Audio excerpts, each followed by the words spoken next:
পাঁচটা নেক আমল নিয়ে কথা বলবো। এই পাঁচটা নেক আমল যদি কোনো একজন মা বোনেরা করে, কোনো একজন মেয়ে যদি করে, কোনো একজন মহিলাও যদি করে, মা বোনেরাও যদি এই পাঁচটা নেক আমল করতে পারে, মা বোনেরাও তার পরিবারের ভিতরে জান্নাতের সংসার খুঁজে পাবে। সুবহানাল্লাহ। পাঁচটা নেক আমলের মধ্যে প্রথম নম্বর নেক আমল হলো, প্রতিদিন যখন আমরা নামাজ পড়ি, নামাজ যখন আমাদের সমাপ্ত হয়ে যায়, এমন একটা আমলের কথা বিশ্বনবী বলেছেন, নামাজের পরে একটা আমল রয়েছে, যদি এই আমলটা তোমরা করো, তবে যেদিন তোমরা ইন্তেকাল করবে, তোমাদের লাশটা যখন মাটিতে দাফন করা হবে, লাশটা মাটিতে রাখতে দেরি হবে, আল্লাহর জান্নাতে তুমি যেতে এক সেকেন্ডও দেরি হবে না। সুবহানাল্লাহ।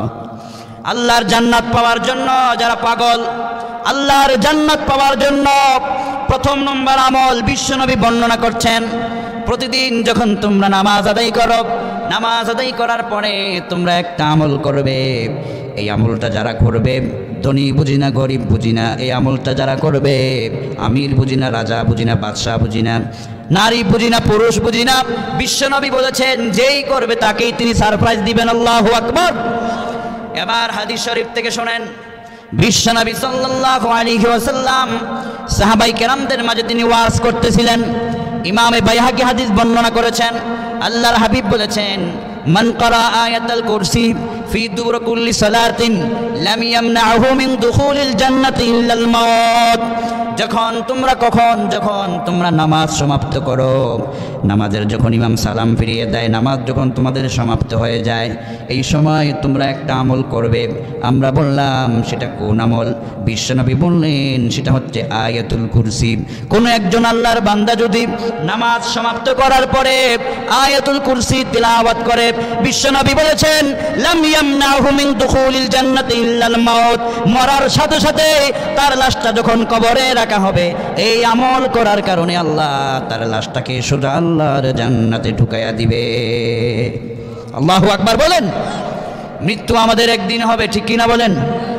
একদিন মাটির ভিতরে হবে ঘর, রে মন আমার কেন বাঁধ দালান ঘর, রে মন আমার কেন বাঁধ দালান ঘর।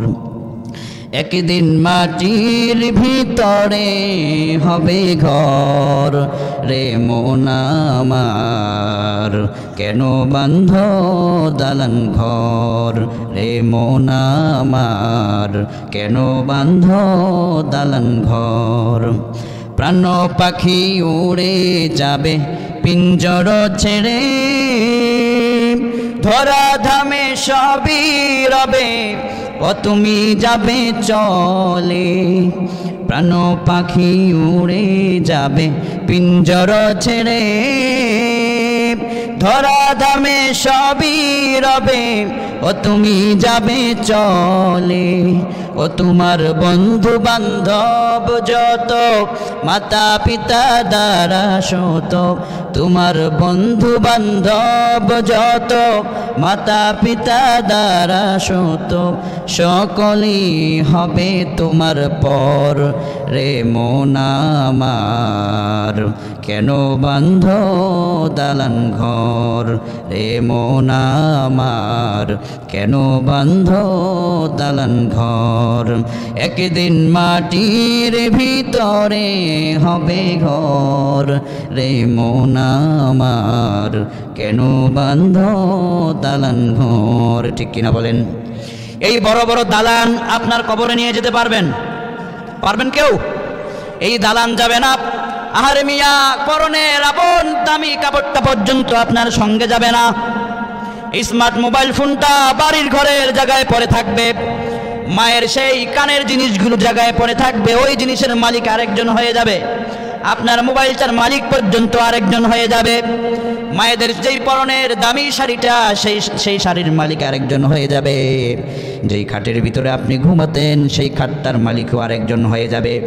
ঠিক কিনা বলেন? দুনিয়ার সবাই ভুলে যাবে, দুনিয়ার সবাই আপনাকে আমাকে ভুলে যাবে।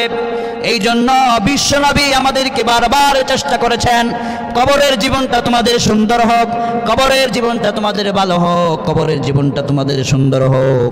কবরের জীবনটা সুন্দর করার জন্যে বিশ্বনবী বলেছেন, যখনই নামাজ সমাপ্ত হয়ে যায় তোমরা বেশি বেশি আয়াতুল কুরসি পড়ো। সুবহানাল্লাহ। আয়াতুল কুরসি আমরা পারি কি পারি না?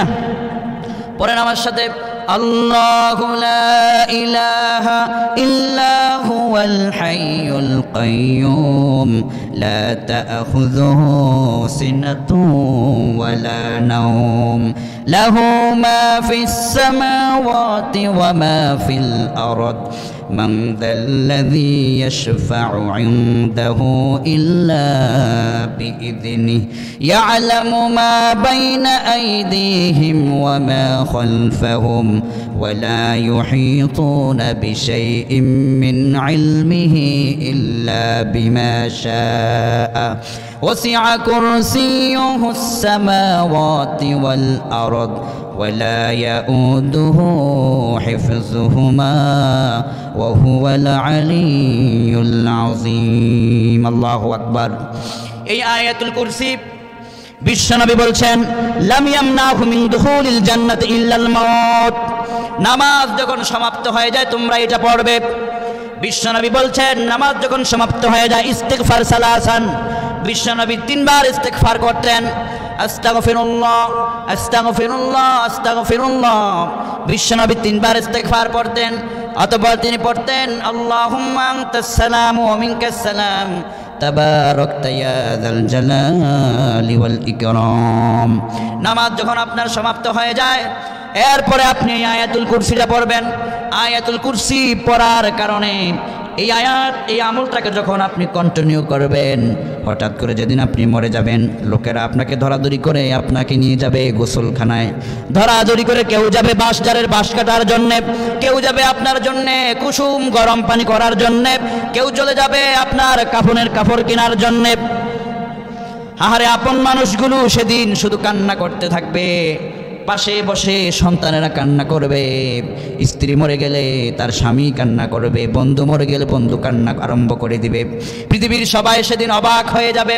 মৃত্যুটা এমন একটা জিনিস হঠাৎ করে মানুষের চলে আসে, কাউকে বলে আসে না। মৃত্যু হঠাৎ করে আমরা খবর পাই, অমুক জায়গায় অমুক এতটা বাজে ইন্তেকাল করেছে, এমন খবর আছে না নাই? হঠাৎ করে বাজারে গেছে, মাছ কিনে বাড়ি এনেছে, স্ত্রীকে বলেছে ভালো করে রান্না করো, দুপুর বেলায় খাবার খেতে বসবে। দেখা গেছে খাবার গ্রহণ করার আগেই মাইকে খবর হয়ে গেছে অমুক ব্যক্তি আর দুনিয়ায় নাই। আছে না নাই? পৃথিবীতে কেউ স্থায়ী হয় না, হোক না সে ফেরাউন কিবা নমরুদ। কেউ ভবে চিরকাল রয় না, কেউ ভবে চিরকাল রয় না, পৃথিবীতে কেউ স্থায়ী হয় না। ঠিক কিনা বলেন? কেউ স্থায়ী হবে না। এই জন্য বিশ্বনবী বলছেন, এই আয়াতুল কুরসি 5 ওয়াক্ত নামাজের পরে পড়ো। অনেকে প্রশ্ন করতে পারেন, হুজুর নামাজই তো পড়ি না, আবার আমল করব কেমনে? এমন বেনামাজি আছে না নাই? আমি বলবো, যুবক তুমি যদি নামাজ না পড়ো, একটা দিনের জন্য হলো আল্লাহর ঘর মসজিদটার দিকে একটুকুন মায়ার নজরে তুমি তাকায় দেখো, মায়ার নজরে তুমি আল্লাহর ঘর মসজিদটার দিকে তুমি তাকায় দেখো, দেখবে অটোমেটিক আল্লাহ তোমার সিনার ভিতরে, মসজিদের নূর তোমার সিনার ভিতরে আল্লাহ ঢেলে দিয়েছেন। আল্লাহু আকবার বলেন। আল্লাহর জন্য তোমার মায়া হয় না? এই ঘরটা হলো, মসজিদটা হলো আল্লাহর ঘর। আহারে সারা দুনিয়ার শ্রেষ্ঠ ঘর। তুমি মনে করছো আজকে ফজর পড়ি নাই তো কি হয়েছে, জোহরে যাব, জোহর পর্যন্ত তুমি বেঁচে থাকবে, এই গ্যারান্টি তোমাকে পৃথিবীর কেউ দিতে পারে নাই। ঠিক কিনা বলেন? এটা আমাদেরকে বিশ্বাস করতে হবে, আমাদেরকে চিন্তা করতে হবে, চিন্তা করে আমাদেরকে কাজ করতে হবে। ডাক দিল হুজুর, যুবক মসজিদে আসো। বলছে, হুজুর আমার আজকে একটু বেশি প্রবলেম, বেশি সমস্যা রয়েছে, কথা দিলাম আগামী জুমা থেকে পড়বো। আগামী জুমায় যে বেঁচে থাকবে তোমাকে সেই গ্যারান্টিটা কে দিয়েছে? ঠিক কিনা বলেন? আপনি যে এই মুহূর্তে ফেসবুকে একটা স্ট্যাটাস দিয়েছেন, বাড়িতে যাবার পরে ওই স্ট্যাটাসের কমেন্টস বক্সের রিপ্লাই করতে পারবেন, সেটারও তো কোনো গ্যারান্টি নাই। ঠিক কিনা বলেন? কোনো গ্যারান্টি আমাদের কেউ দিতে পারে নাই। সেই জন্য ফজর পড়েছি, ফজর ছেড়ে দিয়েছি, জোহরের সময় পড়ব এমন কথা নয়, বরং এখন আজই এই মুহূর্তে থেকে নামাজ আমি ধরব। ঠিক কিনা বলেন? হ্যাঁ যুবক, দৈনিক মানুষ বাঁচার জন্য খাদ্য গ্রহণ তার জন্য যেমন জরুরি, একজন মানুষ আল্লাহর জান্নাত পাওয়ার জন্য নামাজ আদায় করা তার চাইতে আরো কোটি কোটি গুণ বেশি জরুরি। ঠিক কিনা বলেন? ইমাম সাহেবের কাছে, এলাকার পীর সাহেবের কাছে এক যুবক দৌড়ে গেল, গিয়ে বলছে, হুজুর আপনি আমাকে দোয়া করেন যেন আল্লাহ আমাকে পুত্র সন্তান দান করেন। পীর সাহেব হুজুর বললেন, যাও তোমার আমি দোয়া করে দিলাম। 1 বছর পার হয়ে গেল, সন্তান হয় না। যুবক পরের বছর পীর সাহেবের বাড়ি গিয়ে বলছে, হুজুর কি দোয়া করলেন, দোয়া কবুল হলো না। পীর সাহেব হুজুর বললেন, যাও দোয়া করে দিলাম। এই যুবক অপেক্ষায় অপেক্ষায় আবার 1টা বছর কাটায় দিল। 2য় বছর পর আবার পীর সাহেবের দরবারে, হুজুর শুধু বড় বড় মুরগির রান খান, দোয়া তো কবুল হয় না, আমার তো সন্তান হয় না। হুজুর বললেন, বাবা ধৈর্য ধরো, দেখা যাক, আল্লাহর কাছে দোয়া করলাম। এভাবে করে কেটে গেল 3টা বছর। 3য় বছর যখন সমাপ্ত হয়ে গেল, যুবক এবার বলছে, হুজুর 3 বছর দোয়া কবুল হইতে যদি একটা দোয়া যদি 3 বছর কবুল হইতে সময় লাগে, তাহলে বাকি জিন্দেগির দোয়া কবুল হবে। হুজুরের একটুকুন সন্দেহ জাগলো, 3 বছর ধরে তার জন্য আমি দোয়া করতেছি, কবুল হচ্ছে না কেন? দোষ কি আমার ভিতরে নাকি যুবকের ভিতরে? এটা খুঁজে দেখা দরকার। এবার হুজুরের দেমাকের ভিতরে চিন্তা আসলো, একজন মানুষের সন্তান হওয়ার জন্য বিয়ে করা জরুরি। যুবক বিয়ে করেছে কিনা তা তো আমি তারে জিজ্ঞেস করি নাই। এবার পীর সাহেব বললেন, যুবক এদিকে আসো, বাবা বলো তুমি বিয়ে করেছো কিনা? এবার যুবক বলছে, হুজুর না আমি তো বিয়ে করি নাই। হুজুর বললেন, বেটা আহমক বোকা, বিয়ে না করে 3 বছর নয় 33 বছর দোয়া করলেও তুমি সন্তানের আশা করতে পারবে না। সন্তান পাওয়ার জন্য একজন মানুষকে বিয়ে করা পূর্ব শর্ত। ঠিক কিনা বলেন? ঠিক একজন মানুষকে যদি সন্তান পাওয়ার জন্য বিয়ে করা ছাড়া যদি সন্তান পাওয়া যেমনটা বোকামির কাজ, বিয়ে করা ছাড়া সন্তান পাওয়ার আশা করাটা যেমন বোকামির কাজ, আল্লাহর জন্য নামাজ না পড়ে জান্নাতের আশা করাটা তার চাইতে কোটি গুণে বেশি বোকামির কাজ। ঠিক কিনা বলেন? আমার ভাইয়েরা, আল্লাহ তাআলা দৈনিক 24 ঘন্টা আপনাকে দিয়েছেন। 24 ঘন্টা আল্লাহ বলেন নাই, বান্দা 24 ঘন্টা তুই আমারে দে। খালি আল্লাহ বলছেন, তুই ফজরে একটু সময় দে, জোহরে একটু সময় দে, আসরে একটু সময় দে, মাগরিবে একটু সময় দে, এশায় একটু সময় দে। 20 মিনিট করে সময় দিলে মাত্র আল্লাহকে আপনি মাত্র 100 মিনিট সময় দিলেন। 20 মিনিট করে আপনি সময় দিলেন 5 ওয়াক্ত নামাজের ভিতরে। এই প্রতি ওয়াক্তে নামাজে আপনি আল্লাহকে মাত্র 20টা মিনিট সময় আপনি দিতে পারলেন না। অথচ আপনার মতো মানুষ চা স্টলে কত হাজার হাজার সময় চলে যায়, হাজার হাজার মিনিট সময় চলে যায়, আছে না নাই? চা স্টলে বসার পরে দোকানদার তার কাস্টমার বাড়ানোর জন্য মজনুর একটা গান লাগায়, আর মুরব্বী চাচা ওই গান শুনে আর চাটা ফুরুত ফুরুত পান করে কয়, আজকের গানটা এত মজা হয়েছে, চাটা যেমন মজা চার দোকানের ওই গানটাও তার চাইতে আরও মজা। এমন মুরব্বী এই এলাকায় নাই? না, নাই। থাকলে এখানে তো সবাই চলে আসছে। নাই, এলাকায় নাই, অন্য এলাকায় আছে, এখানেও আছে। আরে মুরব্বী বাবা আমার শোনেন, আপনি গান শুনবেন, ইসলামিক গান শুনবেন, যেই গান শুনলে আপনার কলিজা শীতল হয়ে যায়। ইসলামের কত ইসলামিক গজল আছে, সঙ্গীত আছে, এগুলো আপনি শুনবেন। আর দোকানদার ভাই, আমি আপনাকে বলবো, রিজিকের মালিক ওই কাস্টমার না, রিজিকের মালিক একমাত্র আল্লাহ। ঠিক কিনা বলেন? আপনি যদি চিন্তা করেন আমার কাস্টমার বাড়ানোর জন্য দোকানের মধ্যে একটা ভালো টেলিভিশন আমাকে চালাতেই হবে, এটা আপনি ভুল সিদ্ধান্ত নিয়েছেন। আমি আপনাকে আপনার হাতে ধরে বলবো, সিদ্ধান্তটা আপনি পরিবর্তন করুন। এই কাস্টমারের হৃদয়ের মধ্যে যদি আপনার দোকানে যাওয়ার জন্য আগ্রহ আল্লাহ তৈরি না করেন, কিয়ামত পর্যন্ত মাইক বাজায় ডাকলেও একজন কাস্টমার আপনি খুঁজে পাবেন না। কিন্তু যদি আপনি আল্লাহর উপর ভরসা রাখেন, কাউকে বলা লাগবে না, অটোমেটিক কাস্টমার লাইনে লাইনে আসবে। এই জন্য দোকানদার আমার ভাইয়েরা, কাস্টমার বাড়ানোর জন্য যারা দোকানের ভিতরে বিভিন্ন টেলিভিশনের নগ্নলঙ্গ গান বাজান, আগামী দিন থেকে এটাকে আপনি বন্ধ করুন। আল্লাহর উপর ভরসা রাখেন, দেখবেন আল্লাহর উপর ভরসা রাখার কারণে আপনার দোকানের ব্যবসায় কুদরতিভাবে আল্লাহ রহমত বরকত নাজিল করে দিবে। আল্লাহ রাব্বুল আলামিন বলছেন, ওয়ামান ইয়াতাওয়াক্কাল আলাল্লাহি ফাহুয়া হাসবুহ, যে ব্যক্তি আল্লাহ রাব্বুল আলামিনের উপরে ভরসা করেন, তাকে সাহায্য করার জন্যে আমার আল্লাহ স্বয়ং তিনি নিজেই যথেষ্ট হয়ে যায়। আল্লাহু আকবার বলেন। আমার ভাইয়েরা, বিশ্বনবী সাল্লাল্লাহু আলাইহি ওয়াসাল্লাম এটাই আমাদেরকে তিনি বুঝাতে চাচ্ছেন, দুনিয়ার মানুষেরা তুমি 5 ওয়াক্ত নামাজের পরে এই আমলটা তুমি করো। এই আমল আমাদেরকে কি মেসেজ দেয়? প্রথম দিকে আয়াতুল কুরসির প্রথম আয়াতের ভিতরে যদি আমরা পড়ি, সেখানে আপনি পেয়ে যাবেন আল্লাহু লা ইলাহা ইল্লা হুয়াল হাইয়ুল কাইয়্যুম। এখানে আল্লাহ তাআলার পরিচয় রয়েছে, তিনি একক, তিনি কারো মুখাপেক্ষী নন, তিনি ছাড়া কোনো ইলাহা নাই, বিধানদাতা নাই, আইনদাতা নাই, কানুনদাতা নাই, তিনি আমার রব, তিনি আমার সব। ঠিক কিনা বলেন? এই যে আল্লাহর পরিচয়টা এই আয়াতের শুরুতে দেয়া হয়েছে, বান্দা যেন আয়াতুল কুরসিটা পড়ে পড়ে আল্লাহর নামটাকে স্মরণ করে, আল্লাহকে তার হৃদয় থেকে মহাব্বত করে নেয়। এই আয়াতের মাধ্যমে আল্লাহ আমাদেরকে সেই মেসেজ দিচ্ছেন। আল্লাহু আকবার। মূলত যখন আপনি আল্লাহ পাকের দরবারে আপনার কোনো দোয়া কবুল করাতে চান, এর আগে আপনি আয়াতুল কুরসি পড়বেন। কেননা এই আয়াতুল কুরসি এমন একটা আয়াতুল কুরসি, এই আয়াতুল কুরসির ভিতরে আমার ভাইয়ের আল্লাহ তাআলার কি চমৎকার বৈশিষ্ট্যাবলী আল্লাহ তাআলা একে দিয়েছেন, আল্লাহ তাআলা ফিট করে দিয়েছেন। আল্লাহ তাআলা বলছেন তিনি আল্লাহ, তিনি ছাড়া কোনো ইলাহা নাই, তিনি চিরস্থায়ী চিরঞ্জীব। লা তাআখুযুহু সিনাতুন ওয়ালা নাওম, কোনো তন্দ্রা তাকে স্পর্শ করে না।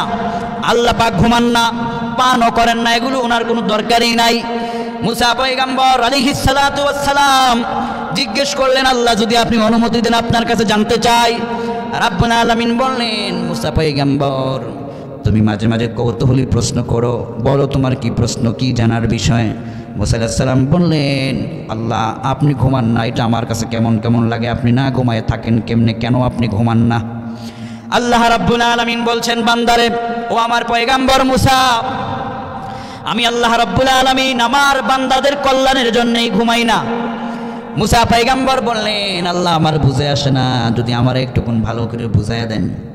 মুসা পয়গম্বর এমন একজন পয়গম্বর ছিলেন, যখন তিনি একটা খেজুর গাছের নিচে গিয়ে দাঁড়াতেন, আল্লাহ রাব্বুল আলামিন অটোমেটিক তার উপরে আল্লাহ ওহী নাজিল করে দিতেন। এমন একজন পয়গম্বর ছিলেন, আল্লাহ রাব্বুল আলামিন তার সঙ্গে কথা বলতেন, এই জন্য তাকে কালিমুল্লাহ বলা হয়। ওয়া কাল্লামাল্লাহু মূসা তাকলিমা, মুসা পয়গম্বর। আবার আল্লাহ বললেন, পয়গম্বর আমি কেন ঘুমাই না, আমার বান্দার কল্যাণের জন্য ঘুমাই না, তুমি আমার কাছে ব্যাখ্যা জানতে চাও বলে, আল্লাহ যদি দয়া করে তুমি আমার একটুকুন বুঝাই দাও তবে আমার জন্য ভালো হয়। মুসা আলাইহিস সালাতু ওয়াস সালামকে আমার আল্লাহ বললেন, এই কথা যখন তাফসীরের কিতাবের ভিতরে মুসান্নিফ ব্যাখ্যা করেছেন, আল্লাহ বললেন, পয়গম্বর একটা গ্লাস নাও, গ্লাসের ভিতরে গ্লাস ভর্তি পানি নাও, গ্লাস ভর্তি পানি নিয়া ও পয়গম্বর দাঁড়ায়া থাকবা, খবরদার এই গ্লাস যেন তোমার হাত থেকে পড়ে গিয়ে ভেঙে না যায়, সেই পর্যন্ত তোমাকে জাগ্রত থাকতে হবে। মুসা পয়গম্বর আলাইহিস সালাতু ওয়াস সালাম আল্লাহর কথা মতো গ্লাসে তিনি পানি নিলেন, অতঃপর তিনি এই গ্লাস ভর্তি পানি নিয়ে দাঁড়িয়ে রইলেন। রাত যত গভীর হয় পয়গম্বরের চোখে তত বেশি ঘুম নেমে আসে। আমাদের যখন রাত যত গভীর হয় চোখের ভিতরে ততই ঘুম চেপে বসে, ঠিক কিনা বলেন? আল্লাহ রাব্বুল আলামিন ঘুমটাকে আমাদের জন্য, দুর্বলতা কাটাবার জন্য একটা চমৎকার নিয়ামত দিয়েছেন। সারাদিন পর্যন্ত আপনি মাঠে ঘাটে কাজ করবেন, অফিসে কাজ করবেন, আদালত করবেন, বিভিন্ন কর্মকাণ্ড আপনি করবেন। وجعلنا نومكم سباتا وجعلنا الليل لباسا وجعلنا النهار معاشا, এই ঘুমটাকে আল্লাহ তাআলা আরামদায়ক করলেন, রাত্রটাকে তোমাদের জন্য কি আচ্ছাদন আল্লাহ পাক দান করে দিলেন। হঠাৎ করে দিনের বেলায় কাজ করে খুব ক্লান্ত, এশারের নামাজ আদায় করে দুমুঠো ভাত খেয়ে আপনি ঘুমায় গেলেন, দেখবেন সকালবেলায় ফজরের সময় যখন ঘুম থেকে জাগলেন আগের দিনের দুঃখ কষ্ট ক্লান্তি সব দূর হয়ে যায়, ঠিক কিনা বলেন? কেন এটা হয়? রাব্বুল আলামিন ঘুমের মধ্যে একটা চমৎকার সারপ্রাইজ রেখে দিয়েছেন। তো মুসা পয়গম্বর আলাইহিস সালাতু ওয়াস সালাম ওই গ্লাসটাকে নিয়ে তিনি দাঁড়িয়ে রইলেন। এমন সময় রাত যত গভীর হয় মুসা আলাইহিস সালামের চোখে তত বেশি ঘুম চেপে আসে। হঠাৎ করে মুসা আলাইহিস সালাম ঠাস করে তিনি এমন করে তার চোখের ভিতরে ঘুম চেপে বসলো, হাত থেকে গ্লাসটা পড়ে ভেঙে পানিগুলো পড়ে গেল। আল্লাহ পাক ডাকলেন, মুসা পয়গম্বর, তোমাকে না বললাম গ্লাসটা যেন ভেঙে পড়ে না যায়? পয়গম্বর, এটা হলো কিভাবে, এটা কেন হলো? মুসা আলাইহিস সালাম বললেন, আল্লাহ, আমি তোমার কাছে মাফ চাই, তুমি আমারে মাফ করে দাও। আপনি আমাকে বলেছেন এই গ্লাস ভর্তি পানি নিয়ে দাঁড়িয়ে থাকতে, আমি দাঁড়িয়ে রইলাম। হঠাৎ করে আমার চোখের ভিতরে ঘুম চেপে ধরলো, কিভাবে ঘুম আসলো আমি নিজেই বলতে পারি না। হঠাৎ করে এমনভাবে ঘুম আমাকে চতুর্দিকে গ্রাস করে ফেললো। ঘুমের ভিতরে ঠাস করে আমার হাত থেকে পড়ে গ্লাসটা ভেঙে চুরমার হয়ে গেল, আমি টেরও পেলাম না। রাব্বুল আলামিন বললেন, পয়গম্বর, এই জন্যে আমি আল্লাহ ঘুমাই না। কেননা আমি আল্লাহ পাক যদি ঘুমায় যাই তাহলে এই 7 আসমান 7 জমিনের পরিচালনা 24টা ঘন্টা কে করবে? আমি আল্লাহ যদি ঘুমায় যাই রে পয়গম্বর, রাতের গভীরে যখন তুমি দুঃখে পড়ে গেছো, বিপদে পড়ে গেছো, মুসিবতে যখন পড়ে গেছো, ওই সময় যদি তুমি তোমার প্রভুর দরবারে দুহাত উঁচু করে ফরিয়াদ করো, যদি আমি আল্লাহ ঘুমায় থাকি, কোন আল্লাহ তোমার বিপদে তোমারে সাহায্য করবে? এই জন্য আমি আল্লাহ ঘুমাই না, বান্দাকে সাহায্য করার জন্য 24 ঘন্টা আমি জাগ্রত থাকি। আল্লাহু আকবার। এই জন্য আমার ভাইরা, এই আয়াতুল কুরসির এত দাম। এই আয়াতুল কুরসির ভিতরে এমন চমৎকার চমৎকার বক্তব্য আল্লাহ রাব্বুল আলামিন দিয়েছেন। এই আয়াতুল কুরসির শুরুর দিকে আল্লাহ তার পরিচয়টাকে এনেছেন, যাতে করে বান্দা 5 ওয়াক্ত নামাজে ন্যূনতম 5 বার আয়াতুল কুরসি পড়বে, 5 বার তার প্রভুকে স্মরণ করবে, 5 বার তার প্রভুর বিরাটত্ব সম্পর্কে জানবে, 5 বার তার প্রভুর বিশাল সুপার পাওয়ার সম্পর্কে সে জানবে। বান্দা যত বেশি তার প্রভুকে জানতে পারবে, বান্দা তত বেশি তার প্রভুর জান্নাতের নিকটবর্তী হয়ে যেতে পারবে। এই জন্য 5 ওয়াক্ত নামাজের পরে এই আয়াতুল কুরসিটা পড়বেন, সাথে সাথে যদি পারেন অর্থটা বাংলা অর্থ দেখে পড়ার চেষ্টা করবেন, দেখবেন আপনার হৃদয়টা শান্ত হয়ে গেছে। এই আয়াতুল কুরসির ভিতরে আমার আল্লাহ তাআলা তার উলুহিয়াতের পরিচয় দিয়েছেন। বিশ্বনবী সাল্লাল্লাহু আলাইহি ওয়াসাল্লাম বলছেন, আল্লাহ তাআলা আয়াতুল কুরসিটা শুরু করেছেন আল্লাহু দিয়া। আল্লাহ তাআলার এই সুন্দর নাম ছাড়াও আরো বহু নাম আল্লাহ তাআলার রয়েছে। যদি কোনো একজন মানুষ আমার আল্লাহ তাআলার এই আল্লাহ নাম ছাড়া অন্য অন্য নামগুলোকে মুখস্থ করতে পারে, তাহলে সাথে সাথে ওই বান্দা আল্লাহর জান্নাতে ঢুকে যেতে পারবে। আমরা বললাম আল্লাহর আল্লাহ নাম ছাড়া আর কয়টা নাম আছে? বিশ্বনবী তার পবিত্র জবানে আমাদের প্রশ্নের জবাব দিয়েছেন। আর আয়াতুল কুরসি এত চমৎকার আমল, এত চমৎকার আমল, এত চমৎকার সারপ্রাইজ আমাদেরকে দেয়। বিশ্বনবী সাল্লাল্লাহু আলাইহি ওয়াসাল্লাম বলছেন, এই দুনিয়ার ভিতরে রাব্বুল আলামিনের আল্লাহ নাম ছাড়াও আরো 99টা বিশাল বিশাল বরকতে পরিপূর্ণ নাম আছে। কোনো একজন বান্দা যদি আল্লাহর নামগুলোকে মুখস্থ করতে পারে, সাথে সাথে আমার আল্লাহ তাকে জান্নাতের মালিক বানায়া দিবে। জামে তিরমিজির বর্ণনা, عن أبي هريرة رضي الله عنه قال قال رسول الله صلى الله عليه وسلم إن لله تعالى 99 اسما من أحصاها دخل الجنة। হযরত আবু হুরায়রা রাদিয়াল্লাহু তাআলা আনহু হাদিসটি বর্ণনা করেছেন। সহিহ বুখারীতে আছে, সহিহ মুসলিমে আছে। এই হাদিসগুলো অসংখ্য হাদিসের কিতাবের মধ্যে আছে। শব্দগত পার্থক্য রয়েছে, আমি জামে তিরমিজির বর্ণনাটি বললাম। বিশ্বনবী সাল্লাল্লাহু আলাইহি ওয়াসাল্লাম বলছেন, ইন্না লিল্লাহি তাআলা 99 ইসমা, নিশ্চয়ই তোমাদের প্রভু মহান আল্লাহ, আল্লাহ নাম ছাড়াও আরো 99টি নাম রয়েছে।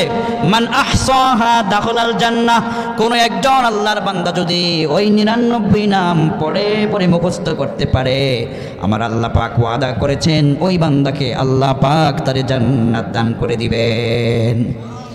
এই দুনিয়ার ভিতরে আমরা কত নাম মুখস্থ করি? মোবাইলের ভিতরে নাম সেভ আছে না নাই? মোবাইলের ভিতরে নাম আছে না নাই? মোবাইলের নাম্বারগুলো লিখে লিখে আমরা কত মানুষের নাম সেভ করি। আপনি প্রতিদিন একটা করে আল্লাহর 99টা নাম একটা করে যদি আপনি মুখস্থ করেন, 100 দিনের মাথায় দেখবেন পুরা 99 নাম আপনার মুখস্থ হয়ে গেছে। ঠিক কিনা বলেন? এবার আমি আপনাদের সুবিধার্থে ওই 99টা নাম আমি আপনাদেরকে শোনায় দিব। কিন্তু আপনি শোনার সাথে সাথেই মুখস্থ করে নিতে পারলে ভালো হবে। যদি না পারেন তবে এই নামগুলো আপনি পরবর্তীতে বিভিন্ন স্যাটেলাইট চ্যানেলের মাধ্যমে জেনে নিতে পারবেন, আপনি ইউটিউব থেকে জেনে নিতে পারবেন, কিংবা বিভিন্ন ইসলামিক পুস্তক থেকে সেই নামগুলো আপনি গবেষণা করে নিতে পারবেন। আমি আপনাদের সুবিধার্থে 99টা নাম আপনাদেরকে শোনায় দিচ্ছি, যদি পারেন মুখস্থ করার চেষ্টা করবেন। هو الله الذي لا إله إلا هو الرحمن الرحيم الملك القدوس السلام المؤمن المهيمن العزيز الجبار المتكبر الخالق البارئ المصور الغفار القهار الوهاب الرزاق الفتاح العليم القابض الباسط الخافض الرافع المعز المذل السميع البصير الحكيم مذل السميع البصير الحكم العدل اللطيف الخبير الحليم العظيم الغفور الشكور العلي الكبير الحفيظ المقيت الحسيب الجليل الكريم الرقيب المجيب الواسع الحكيم الودود المجيد الباعث الشهيد الحق الوكيل القوي المتين الولي الحميد المحسن المبدئ المعيد المحيي المميت الحي القيوم الواجد الماجد الواحد الأحد الصمد القادر المقتدر المقدم المؤخر الأول الآخر الظاهر الباطن الوالي المتعالي البر التواب المنتقم العفو الرؤوف مالك الملك ذو الجلال والإكرام المقسط الجامع الغني المغني المانع الضار النافع النور الهادي البديع الباقي الوارث الرشيد الصبور الله أكبر বলেন।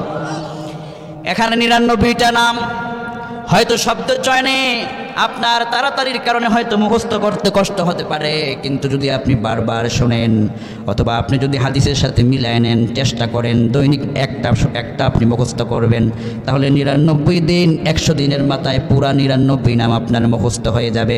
বিশ্বনবীকে আল্লাহ তাআলা বলছেন, আপনি জানায়া দেন বান্দাদেরকে, ওয়ালিল্লাহিল আসমাউল হুসনা ফাদউহু বিহা। বান্দা যখন দোয়া করবে, দোয়া করার আগেই 99 নাম বান্দা পড়ব, যত বড় তোমার দোয়া হয়ে যায় আমার আল্লাহর দরবারে কবুল হয়ে যাবে। মনের আশা তোমার পূরণ হয় না, বিভিন্ন তোমার চাহিদা আল্লাহর কাছে রয়েছে, দোয়া করার আগে তুমি আল্লাহর এই পবিত্র নামের উসিলায় তুমি দোয়া করো। আল্লাহ বলছেন, ওয়ালিল্লাহিল আসমাউল হুসনা ফাদউহু বিহা। তোমার প্রভুর সুন্দর সুন্দর নাম রয়েছে, ওই নাম দিয়ে তোমরা ডাকো, ওই নামসমূহ তোমাদের প্রভুকে ডাকো। বান্দা যত বেশি তার প্রভুকে ডাকবে আমার আল্লাহর রহমত বান্দার উপরে তত বেশি নাজিল হয়ে যায়। এই আয়াতুল কুরসি আমাদেরকে এটা শিক্ষা দেয়, প্রতিদিন 5 ওয়াক্ত নামাজ যখন আমরা পড়ি, 5 ওয়াক্ত সালাতের পরে এই আয়াতুল কুরসিটা আমরা আজকে থেকে কোনোদিন ছেড়ে দেব না। আল্লাহ আমাদেরকে আমল করার তৌফিক দান করুক, বলি আমিন। দ্বিতীয় নম্বরে 5 আমলের দ্বিতীয় নম্বরে আমল হলো, বিশ্বনবী এমন একটা আমল আমাদেরকে দিয়েছেন যে আমলটা ছোট্ট, কিন্তু বান্দা যদি এই আমলটা প্রতিদিন 100 বার পড়ে, ওই বান্দার যত গুনাহ আছে সব গুনাহগুলো আমলনামা থেকে ডিলিট হয়ে যায়। গুনাহ আমাদের আছে না নাই? কম না বেশি? শুধু বেশি না, অনেক বেশি। জীবনে কত গুনাহ করলাম, কত অপরাধ করলাম, কিন্তু আল্লাহর কাছে কয়বার মাপ চাইতে পেরেছিলাম? জীবনে কত গুনাহ করলাম, আল্লাহর কাছে কতবার মাপ চাইতে পেরেছিলাম? বিশ্বনবী সাল্লাল্লাহু আলাইহি ওয়াসাল্লাম একটা আমল দিয়েছেন, এই আমলটা দৈনিক আপনি 100 বার পড়বেন, ছোট্ট একটা আমল। বিভিন্ন লন্ডন আমেরিকা থেকে অনেক মা বোনেরা আমাদেরকে স্যাটেলাইট চ্যানেলে প্রশ্ন করেন, হুজুর অনেক কাজে ব্যস্ত থাকি, রান্না, তারপরে ঘর গুছানো, সন্তানদেরকে গোসল করানো, সন্তানদেরকে গোসল করে আবার স্কুলে পাঠানো, বিভিন্ন কর্মকাণ্ড করতে গিয়ে আমরা তেমন সময় পাই না। এমন আমলের কথা বলুন যাতে করে আমাদের গুনাহ খাতাগুলো মাফ হয়ে যায়।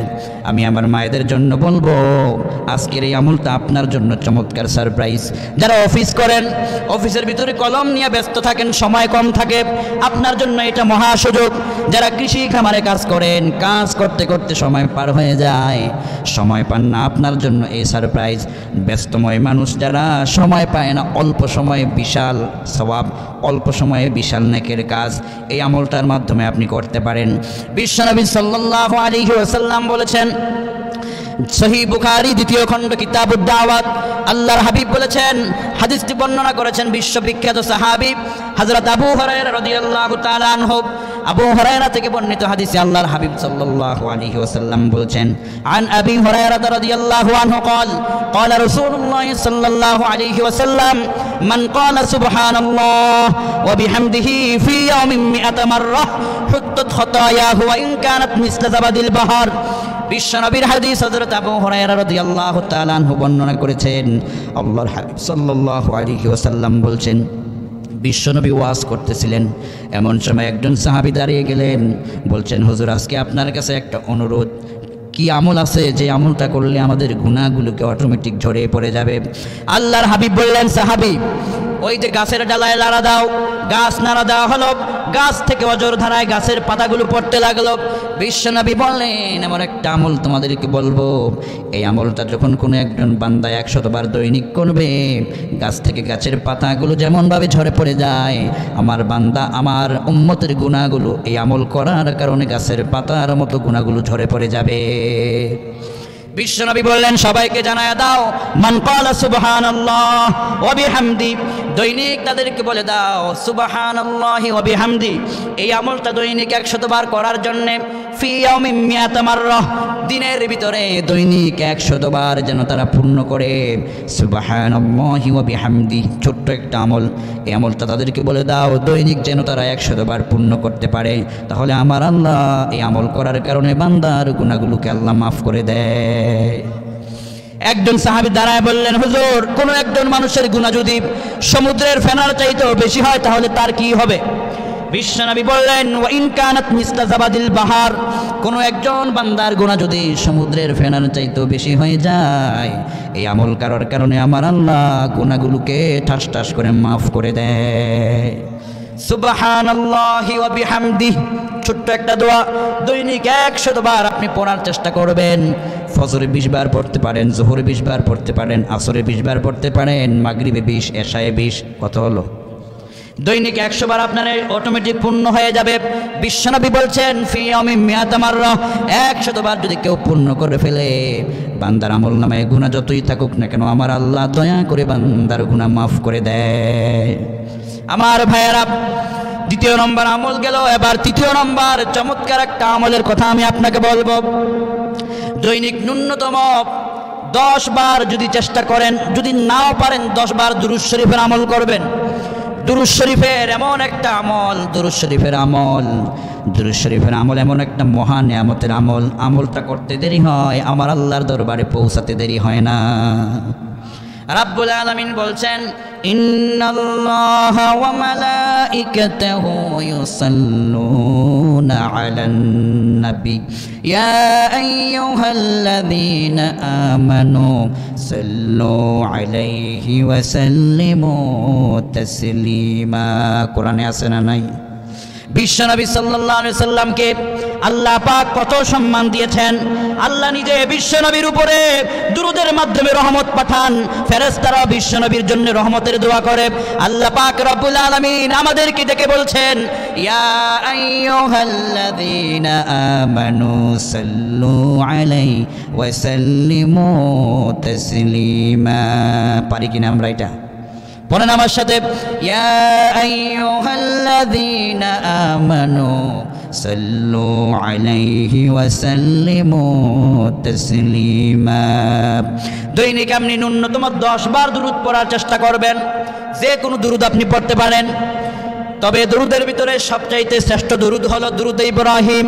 আপনি সেই দুরূদ পড়তে পারেন, দুরূদে উম্মি পড়তে পারেন, বিভিন্ন দুরূদ রয়েছে, সবচাইতে ছোট দুরূদ রয়েছে সাল্লাল্লাহু আলাইহি ওয়াসাল্লাম, এটাও একটা দুরূদ। বিশ্বনবী সাল্লাল্লাহু আলাইহি ওয়াসাল্লামের উপরে দুরূদ পড়লে আপনার কি লাভ হবে দেখেন। সহিহ মুসলিমের বর্ণনা, বিশ্ববিখ্যাত সাহাবী আবু হুরায়রা রাদিয়াল্লাহু তাআলা আনহু বর্ণনা করেছেন, আন আবি হুরায়রা রাদিয়াল্লাহু আনহু قال قال رسول الله صلى الله عليه وسلم বিশ্বনবীর হাদিস হযরত আবু হুরায়রা রাদিয়াল্লাহু তাআলা আনহু বর্ণনা করেছেন, আল্লাহর হাবিব বলেছেন, মান সাল্লা আলাইয়া ওয়াহিদাতান সাল্লাল্লাহু আলাইহি আশরান, মাত্র আমার কোন একজন বান্দা মাত্র একবার, আমার আল্লাহর কোন বান্দা মাত্র একবার আমি নবীর উপর দরুদ পাঠ করবে, আল্লাহ পাক বান্দার উপরে খুশি হয়ে সাথে সাথে 10 খানা রহমত নাযিল করে দিবে। ইবনে মাজার বর্ণনায় দুরূদ পড়ার সাথে সাথে আমলনামা থেকে 10টা গুনাহ সাথে সাথে ঝরে পড়ে যাবে। দুরূদ পড়ার সাথে সাথে আমলনামা থেকে 10 রকমের গুনাহ মাফ হয়ে 10 রকমের মর্যাদা আল্লাহ বাড়ায়া দিবে। দুরূদ পড়ার সাথে সাথে আমার আল্লাহ তাআলা বান্দার জন্য রহমতের দরজাগুলো ঠাস ঠাস করে খুলে যাবে। দুরূদ পড়ার কারণে কবরের আযাবও মাফ হয়ে যায়। আল্লাহু আকবার বলেন। সারা দুনিয়ার মুসলিম জগতের মহাপণ্ডিত যাকে বলা হয় ইমামে গাজালি রহমাতুল্লাহ, মুসলিম জাহানের মহাপণ্ডিত ইমামে গাজালি রহমাতুল্লাহ, যার দার্শনিক তত্ত্বগুলো আজকের বিজ্ঞানীরা পর্যন্ত তার থেকে গ্রহণ করে নেয়, চিকিৎসা বিজ্ঞানীরা নিয়েছে, দুনিয়ার বড় বড় বিজ্ঞানীরা ইমামে গাজালির বিভিন্ন তত্ত্ব তারা নকল করে কাজ করে উপকার লাভ করে। ইমামে গাজালি রহমাতুল্লাহ তিনি তার লিখিত নিজ কিতাব মুকাশাফাতুল কুলুবের মধ্যে একটি ঘটনা বর্ণনা করেছেন, দুরূদ শরীফের কত লাভ।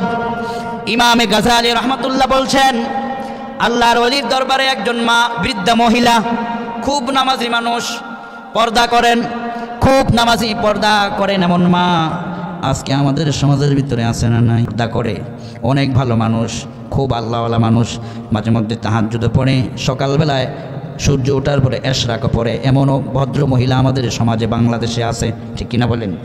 আমাদের ওই মায়েদেরকে আমার আল্লাহ নেক হায়াত দান করুক বলি আমিন।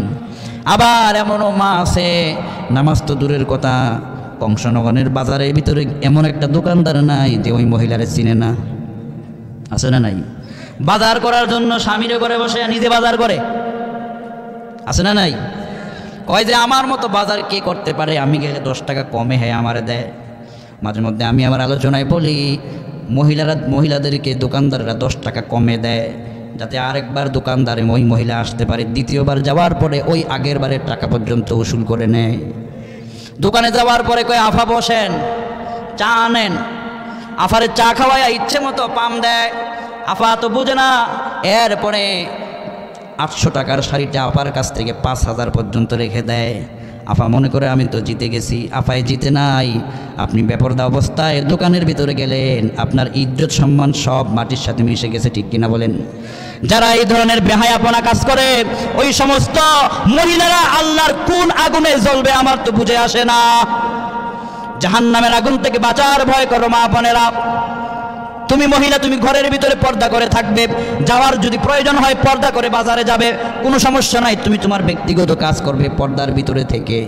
কিন্তু তুমি এমনভাবে কাজ করো তোমার কাছে 10 জন পুরুষ ফেল।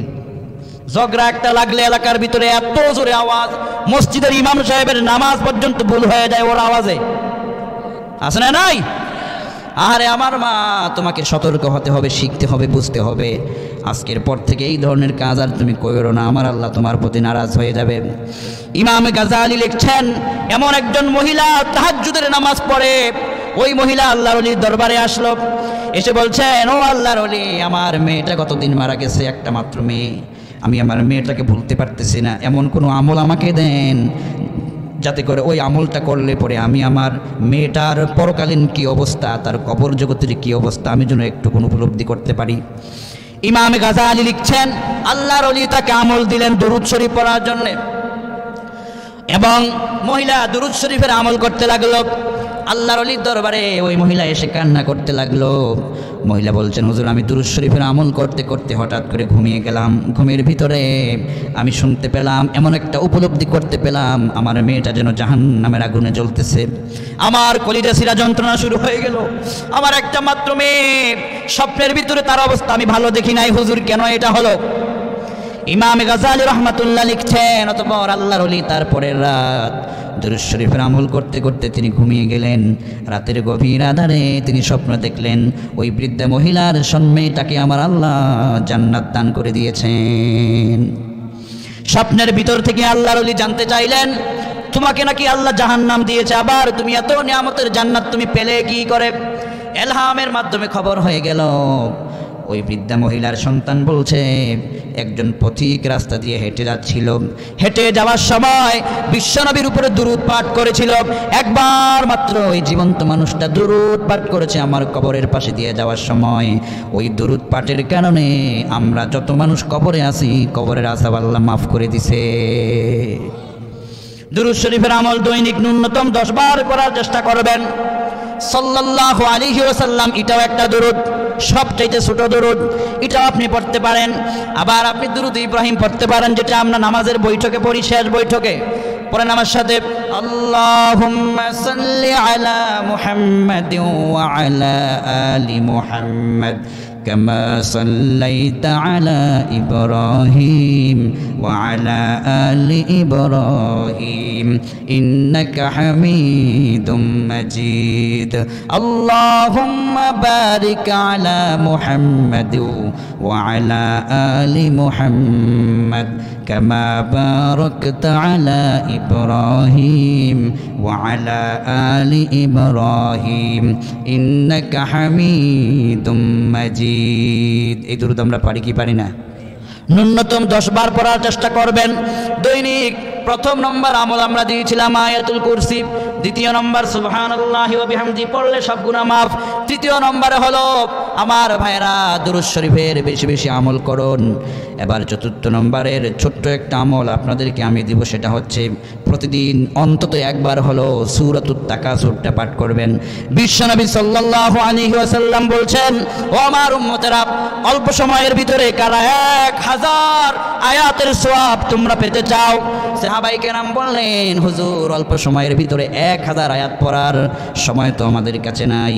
বিশ্বনবী বললেন, কোন একজন উম্মত যদি মাত্র একবার সূরাতুত তাকাসুর পাঠ করে, তাহলে আমার আল্লাহ তাআলা বান্দার আমলনামার ভিতরে 1000 আয়াত পড়লে যেই সওয়াব হবে, ওই সওয়াব বান্দার আমলনামায় আল্লাহ দিয়ে দিবে। কোন সূরা? সূরাতুত তাকাসুর। এই সূরাটাকে বেশি বেশি পড়বেন, অন্তত ন্যূনতম যদি পারেন একবার পড়ার চেষ্টা করবেন। আল্লাহ পাক আমাদেরকে বুঝে শুনে নেক আমলের তৌফিক দান করুক, সবাই বলি আমিন। কত নম্বর আমল গেল? আর আছে কয়টা? শেষ নম্বরে আমি আপনাকে ছোট্ট একটা আমল দেব, সেটা হচ্ছে আমার ভাইয়েরা, বিশ্বনবী সাল্লাল্লাহু আলাইহি ওয়াসাল্লাম বলছেন, একজন মানুষের দোয়া কবুলের জন্যে, দোয়া বান্দার কবুল হওয়ার জন্যে বড় চমৎকার ছোট্ট একটা আমল হলো ন্যূনতম দৈনিক 10 বার ইস্তেগফার পাঠ করবেন। বান্দা যত বেশি ইস্তেগফার পড়ে, বান্দা যত বেশি মন নরম করে আল্লাহর কাছে ক্ষমা চায়, তত বেশি বান্দার আমলনামা থেকে গুনাহ ঝরে। বান্দার গুনাহ যত বেশি ঝরে, বান্দার দোয়া তত আগে কবুল হয়ে যায়। কিন্তু আমার ভাইয়েরা, এই বাংলাদেশের জমিনের ভিতরে এই সুন্দর সুন্দর কথাগুলো শোনার জন্য মাহফিলের আয়োজন করা হয়, কিন্তু আমার কাছে বড় দুঃখ এবং কষ্ট লাগে, বর্তমান সময়ের ভিতরে আমরা কোরআনের মাহফিল করি, কোরআনের মাহফিলের ভিতরে কোরআনের কথা বলতে গিয়ে অনেক কোরআনের মুফাসসিররা বাধার সম্মুখীন হতে হয়। এরকম আছে না নাই? এটা আমার জন্য বড় দুঃখজনক, আমার বাংলাদেশের মুসলমানদের জন্য বড় দুঃখজনক। বিশ্বনবী সাল্লাল্লাহু আলাইহি ওয়াসাল্লাম যখন তিনি কোরআন মাজিদ তিলাওয়াত করতেন, কাফেররা এসে তার কোরআন তিলাওয়াতের ভিতরে হট্টগোল বাজায় দিত। ওয়াকালাল্লাযীনা কাফারু লা তাসমাউ লিহাযাল কুরআন ওয়ালগাউ ফীহি লাআল্লাকুম তাগলিবুন। যখন বিশ্বনবী কোরআন তিলাওয়াত করতেন, সাহাবায়ে কেরাম কোরআন তিলাওয়াত করতেন, কাফেররা তখন বলতো তোমরা কোরআন শুনতে পারবে না, কোরআনে তারা বাধা দিত। আর কোরআনে বাধা দেওয়ার পরে যেই সমস্ত সাহাবীরা কোরআন পড়ত, ওই কোরআন বিরোধীরা তাদের কোরআনের মজলিসের ভিতরে বাধা প্রয়োগ করত। কারা কোরআন বিরোধী আজকের সমাজে প্রমাণিত হয়ে গেছে, ঠিক কিনা বলেন? হে আমার তাওহীদের জনতা, আজকের এই আলোচনার মাধ্যমে গোটা পৃথিবীকে আমি একটা মেসেজ দিতে চাই, আলেমরা এই জাতির জন্য কোনো দুশ্মন নয়, আলেমরা জাতির বন্ধু। মনে রাখো, যেদিন তুমি পৃথিবীতে এসেছিলে, তোমার ডান কানে আজান, বাম কানে ইকামতের সময় আলেমের প্রয়োজন হয়েছিল। যেদিন তোমার বিয়ে হয়েছিল, সেদিন তোমার বিয়ে অনুষ্ঠানে আলেমের প্রয়োজন হয়েছিল। আবার যেদিন তুমি দুনিয়া থেকে বিদায় হয়ে যাবে, তোমার জানাজার ময়দানেও একজন আলেমের প্রয়োজন হবে। যেই আলেম তোমার জন্মের পর থেকে শুরু হলো, তোমার বিয়ে অনুষ্ঠানেও লাগলো, সারা জিন্দেগিতে আলেমের প্রয়োজন হলো, মরার পরেও তোমার জানাজায় যেই আলেমের প্রয়োজন হলো, ওই আলেমদের গাড়ি যারা আজকে ভাঙচুর করা হচ্ছে, এটা বাংলাদেশ 90% মুসলমানদের দেশে এটা বড় দুঃখজনক, বড় কলঙ্কজনক অধ্যায়, ঠিক কিনা বলেন? আমি একটা ভবিষ্যৎবাণী আপনাদেরকে শোনায় দেই। বিশ্বনবী বলেছেন, কিয়ামতের আগে এমন একটা অবস্থা সৃষ্টি হবে যে সময় সম্মানিত মানুষগুলো অপমানিত হবে, আর অপমানিত মানুষগুলো, মূর্খ দলের মানুষগুলো বড় বড় চেয়ার দখল করে মানুষদের কাছ থেকে ঘুষি কারবারি মেরে মেরে তারা টাকা পয়সা খাবে। এরকম আছে না নাই? বাংলাদেশের মুসলমান, বিশ্বনবীর এই হাদিস অনুযায়ী কিয়ামত অতি নিকটে চলে এসেছে। সম্মানিত মানুষের আজ দাম নাই। কদিন আগে দেখলাম আমার প্রিয় আফতাব ভাই ঢাকা শহরে কথা বলতে গিয়ে ওয়াজের মাঝখানে তার উপর তেড়ে আসছে একজন। এরপরে আমি দেখলাম কুমিল্লার ভিতরে আমার প্রিয় হাসিব ভাই, তার উপরও এই ধরনের ইউনিয়নের একজন চেয়ারম্যান সাহেব, একজন চেয়ারম্যান।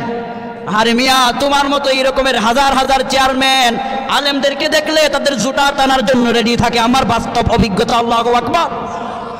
এই যে আজকে মাত্র প্রোগ্রাম করে আসলাম, এয়ারলাইন্সে বিমান থেকে নামার পরে আমার ভাইয়েরা বিমানবন্দর থেকে রিসিভ করার জন্য মানুষ রেডি হয়ে যায়। মাহফিলে যখন যায় জুতাটা টানায় দেওয়ার জন্য মানুষগুলো রেডি হয়ে থাকে। কোরআনের জন্য এই সম্মান। তুমি মনে করছো ওয়াজের মাহফিলটার ভিতরে একটা কথা বললেই তোমার বেটাগিরি হয়ে গেল? না না, এটা বেটাগিরি নয়। প্রকৃত বীর সাহস হলো সেই ব্যক্তি যে ব্যক্তি সত্যের স্লোগান কোরআনের মাধ্যমে পৌঁছে দেয়, সমাজ বিনির্মাণে কাজ করে, সমাজের কল্যাণে কাজ করে। আমি ওই যে আমাদের অর্থমন্ত্রী কামাল সাহেব, আমাদের অর্থমন্ত্রী কুমিল্লায় কদিন আগে একটা প্রোগ্রাম করলাম, হ্যাঁ, ডক্টর কামাল সাহেব, আমি ওনার জন্য দোয়া করতে আমার মনে চায়। ব্যবহার কাকে বলে অর্থমন্ত্রীর কাছ থেকে শিখো। তিনি আওয়ামী লীগের গভর্নমেন্টের চমৎকার পদের একজন ব্যক্তিত্ব। ওনার এলাকায় আমি প্রোগ্রাম করতে গেলাম, ওনার এলাকার মানুষগুলো, উনি অসুস্থ ছিলেন তখন, এত সুন্দর ব্যবহার করলো, এত সুন্দর নমনীয়তা দেখালো। একজন অর্থমন্ত্রী, তাদের এলাকার মানুষের ব্যবহার কত সুন্দর। লাকসামের তুমি চেয়ারম্যান গিয়ে দেখো, শিখতে হবে আমাদেরকে। আলেমরা এই জাতির দুশ্মন নয়, আলেমরা এই জাতির বন্ধু। আলেমদের সম্মান কত বেশি। আবার আজকে দেখলাম বাংলাদেশের একজন প্রখ্যাত আলেম, হয়তো মতের দিক থেকে তার আমার মত পার্থক্য থাকতে পারে, তিনি হচ্ছেন আব্দুর রাজ্জাক বিন ইউসুফ শায়েখ। উনি একজন আহলে হাদিসের বিরাট বড় আলেম। যেই মাসলাকের আলেম হোক, তার মাথায় একটা টুপি আছে, সেই হিসাবে সে আলেম। তার গাড়িকে আজকে ভাঙচুর করা হয়েছে এবং তার চতুর্দিকে অনেক মানুষ রক্তাক্ত হয়েছে। বাংলাদেশে এই কি শুরু হয়ে গেল? মতের ভিন্নতা থাকলেও বাংলাদেশে যার মাথায় টুপি থাকবে, যে কোরআনের কথা বলবে, হাদিসের মাধ্যমে মানুষকে দিন বুঝাবে, ওই সমস্ত আলেমদের বিরুদ্ধাচরণ যারা তোমরা করো, শুনে নাও, খবর নিয়ে দেখো, মরার আগে এমনভাবে মৃত্যু তোমাদের হবে, লাশটা পর্যন্ত এমনভাবে তোমাদের অপমানের সাথে মৃত্যু হবে, মরার পরে লাশটা মাটিতে রাখলে তোমাদের লাশ মাটি গ্রহণ করবে না। নাউজুবিল্লাহ বলেন। শিখতে হবে কোরআন থেকে। বিশ্বনবী বলছেন, বিশ্বনবীর ওহী লিখছিলেন একজন মানুষ, অতঃপর সে ইন্তেকাল করেছে, তার লাশ মাটি গ্রহণ করে নাই। সাহাবায়ে কেরাম বললেন, এত ভালো মানুষ, তার লাশটা কেন মাটি গ্রহণ করে না? বিশ্বনবী বলছেন, এই মানুষটা তার জীবনের প্রথম পর্যায়ে বিশ্বনবীর ওহী লিখত, পরবর্তীতে সে নবুয়তের বিরোধিতা করেছিল, আল্লাহর কোরআনের দাওয়াত প্রচার করেছে, বিশ্বনবী সেই বিরোধিতা করেছিল। কোরআনের দাওয়াত প্রচারের বিরুদ্ধাচরণ করার কারণে ওই লোকটা ইন্তেকালের পরে তার লাশটা মাটি পর্যন্ত গ্রহণ করে নাই। আজকেও তোমরা শুনে নাও, যারা বাংলাদেশের ভিতরে কোরআনের মুফাসসিরদেরকে এই রকম করে তোমরা বাজে কমেন্টস করছো, মরার পরে তোমাদের লাশটা যদি মাটিতে গ্রহণ করাতে চাও, যদি তোমরা বাঁচতে চাও, যদি তোমরা মুক্তি পেতে চাও, অচিরেই বাংলাদেশের সকল আলেমদের কাছে রাষ্ট্রীয়ভাবে ক্ষমা চাইতেই হবে।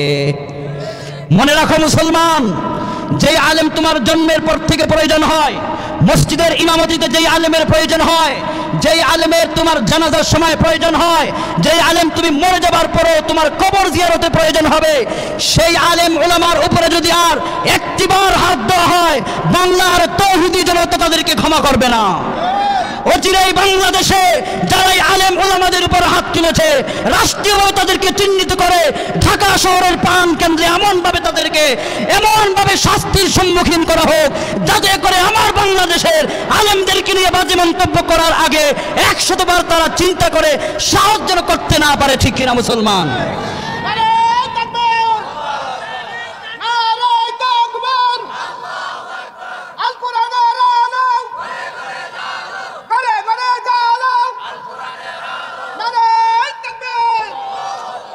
এদেশে আলেম ছিল, আলেম আছে, আলেম থাকবে এবং আলেমদের সাথে মুসলমান তৌহিদ জনতা আমরা সবাই আছি না নাই? আলেমরা যতদিন থাকবে ততদিন আপনার আমার জন্য দোয়া হবে। মনে রাখবেন, এদেশ থেকে যখন আলেম বিদায় হয়ে যাবে, বিশ্বনবী বলছেন এটা কিয়ামতের একটা বড় আলামত। আলেম উঠে যাবে, কত বড় বড় আলেমরা চলে যাচ্ছে। আর যে আলেমরা তোমাকে এখন সংশোধন করছে, দ্বীনের কথাগুলো বলছে, সেই আলেমদের তোমার ভালো লাগছে না, তুমি বিবেক দেখো। গতকালকে আমি প্রোগ্রাম করেছিলাম, মাহফিলে 3 বার এই বৈদ্যুতিক লাইনটাকে অফ করে দিয়েছে মাহফিলের ভিতরে 3 বার। চতুর্থবারের সময় আমি বলেছিলাম আল্লাহুম্মা ইন্না নাজআলুকা ফি নুহুরিহিম ওয়া নাউযু বিকা মিন শুরুরিহিম। বিশ্বনবী শত্রু দমনের দোয়া শিক্ষা দিয়েছেন। তোমরা কোরআনের মুফাসসিরদের বিরুদ্ধে করো, যদি আর একটিবার আমার বৈদ্যুতিক লাইনটাকে তোমরা কেটে দাও, বিশ্বনবীর এই বদদোয়া তোমাদের উপরে পড়বে। চতুর্থবারের পরে নীলফামারীতে আমার ওই প্রোগ্রামে এরপরে আর তারা লাইটিং বন্ধ করতে পারে নাই। আমি আজকের প্রোগ্রাম থেকে তাওহীদি জনতা আপনাদেরকে জানায় যাই, যতদিন বেঁচে থাকবেন ইসলাম, কোরআন, নেক আমল, আলেম ওলামাদেরকে নিয়ে বেঁচে থাকবেন। আলেম ওলামাদের আমাদের অতি প্রয়োজন, কেননা আমরা দোয়া, কালাম, সূরা কত কিছু আমাদের ভুল হয়, কত কিছু আমরা জানি না। আলেমদের আমাদের প্রয়োজন। বেঁচে থাকার জন্য একটা কলিজা মানুষের যত গুরুত্ব, বেঁচে থাকার জন্য মানুষের হৃৎপিণ্ড যত গুরুত্ব, বেঁচে থাকার জন্য মানব দেহে রক্ত থাকা যেমন গুরুত্ব, একজন মুমিন তাওহীদি জনতার সুন্দর ইসলামী পথ পরিচালনার জন্য আলেমের সংস্পর্শে থাকা মানুষের জন্য তার চাইতে আসো বেশি গুরুত্ব। ঠিক কিনা বলেন? তাই যেই আলেম ওলামারা মৃত্যুর পরে প্রয়োজন, বেঁচে থাকার সময় প্রয়োজন, জীবনের প্রত্যেকটা ক্ষেত্রে যেই আলেম ওলামাদের প্রয়োজন, সেই আলেম ওলামাদেরকে যদি আপনি বন্ধু বানাতে পারেন, আল্লাহর কসম করে বলি কিয়ামতে আলেমের সঙ্গে আপনার হাসর হয়ে যাবে। বিশ্বনবী বলছেন ইন্নাল মারউ মা মান আহাব্বা। এখানে অনেক আলেম ওলামারা আছেন। বুখারী 2য় খণ্ডের বর্ণনা, ইবনে ওমর হাদিস বর্ণনা করেছেন রাদিয়াল্লাহু আনহু, দুনিয়ার ভিতরে তুমি যার সাথে তোমার মোহাব্বত থাকবে, কিয়ামতের ময়দানে তার সাথেই তোমার হাসর নসিব হয়ে যাবে। We have sent down this Quran and we will serve it. فكان لا يرى رؤيا إلا جاءت مثل فلق الصبح. فكان لا يرى رؤيا إلا جاءت مثل فلق الصبح. What he dreamed in the night was disclosed as the light of day.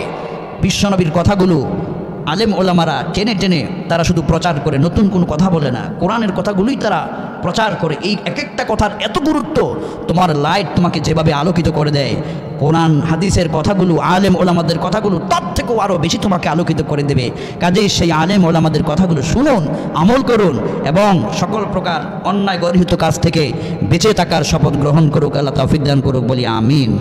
তাহলে আজকের এই প্রোগ্রামে যে 5টি আমলের কথা বললাম, এই 5টি আমল আমাদের সবার জন্য বেশি জরুরি। ঠিক